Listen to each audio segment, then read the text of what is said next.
இரவொன்று வந்து பகலென விடிவது இறைவாவும் அற்புதமே.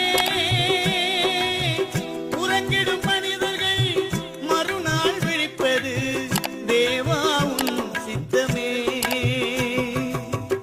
இரவொன்று வந்து பகலென விடிவது இறைவாவும் அற்புதமே. உறங்கிடும் மனிதர்கள் மறுநாள் விழிப்பது தேவாவும் சித்தமே. இருளினை நீக்கும் வெளிச்சமும் நீரே, இணையில்லா பேரொளியே.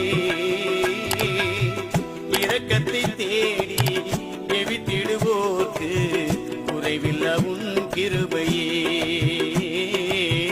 குறைவில்லா உன் கிருபை.